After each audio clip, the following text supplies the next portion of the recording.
तुम्हें क्या लगा हम मुट्ठी भर अंग्रेज तुम्हारे इतने बड़े देश में सिर्फ व्यापार करने आए थे? वो हमारी सदी की सबसे बड़ी चाल थी।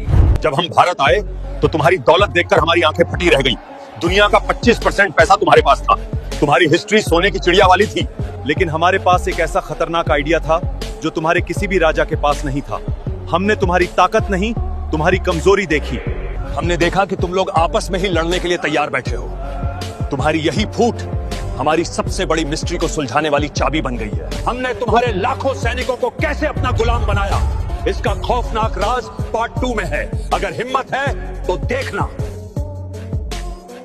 तुम्हारे राजाओं के पास लाखों की फौज थी, फिर भी कुछ हजार अंग्रेजों ने तुम पर राज कैसे किया? सिर्फ एक शब्द, गद्दारी। ये कोई मिस्ट्री नहीं है। हमने एक राजा को दूसरे राजा के खिलाफ भड़काया। हमने तुम्हारे ही लोगों को पैसे दिए और उन्हें अपनी आर्मी में शामिल किया। सोचो, हम अंग्रेज तो थे ही नहीं। जो गोलियां तुम पर चल रही थी वो तुम्हारे ही भाई चला रहे थे। जब एक भाई दूसरे से बदला लेने पर तुला हुआ था, हम आराम से शराब पी रहे थे।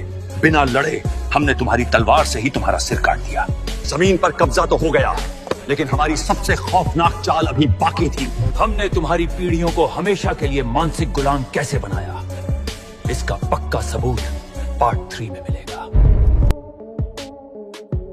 किसी शेर को हमेशा के लिए गुलाम बनाना हो तो उसे पिंजरे में मत डालो, उसकी याददाश्त मिटा दो। और हमने तुम्हारे साथ ठीक यही किया। तुम्हारे पास गुरुकुल थे, वेद थे, एडवांस साइंस थी। अगर तुम अपनी असली हिस्ट्री पढ़ते तो तुम हमारे सामने कभी नहीं झुकते। इसलिए हमने मैकाले का एजुकेशन सिस्टम लागू किया। हमने तुम्हारी भाषाओं को गंवार बता दिया और अपनी अंग्रेजी को क्लास। हमने तुम्हें ऐसा पढ़ाया कि तुम शरीर से तो भारतीय दिखो, लेकिन दिमाग से अंग्रेज बन जाओ। हमने तुम्हें नौकर बनाने की मशीन तैयार की। तुम आज भी उसी सिस्टम में फंसे हो, यही तो सबसे बड़ी हकीकत है। दिमाग तो हमने कब्जा लिया, लेकिन तुम्हारी दौलत का हमने क्या किया देखना है तो पार्ट 4 का इंतजार करो। तुम्हें आज भी लगता है कि हमने तुम्हारे विकास के लिए रेलवे बनाई थी?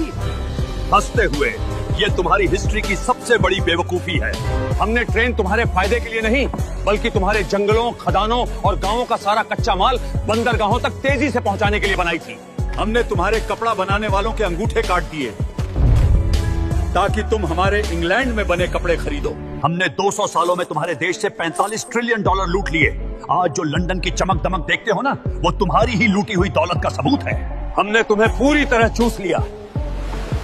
लेकिन क्या हम सच में 1947 में भारत छोड़कर चले गए? इसका सबसे डरावना राज आखिरी हिस्से पार्ट 5 में है। क्या तुम सच सुनने के लिए तैयार हो? हम अंग्रेज तो 1947 में भारत छोड़कर चले गए थे, लेकिन क्या तुम आज भी आजाद हो? ध्यान से सोचो। आज भी जब कोई तुम्हारे देश में अच्छी अंग्रेजी बोलता है तो तुम उसे ज्यादा स्मार्ट मान लेते हो। आज भी तुम अपने आयुर्वेद से ज्यादा हमारी दवाइयों पर भरोसा करते हो। आज भी तुम अपने पहनावे पर शर्मिंदा होते हो और हमारे सूट बूट को महान मानते हो। यही तो हमारा सबसे बड़ा इंतकाम है। हमने तुम्हारी जमीन छोड़ी है, तुम्हारा दिमाग नहीं। असली आजादी तब मिलेगी जब तुम अपनी सनातन हिस्ट्री पर फिर से गर्व करना सीखोगे। अगर इस हकीकत से तुम्हारी आंखें खुली हैं तो इस वीडियो को अपने हर भाई तक पहुंचाओ। उन्हें इस मानसिक गुलामी से बाहर निकालो। कमेंट में वंदे मातरम लिखो और अपनी ताकत का सबूत दो।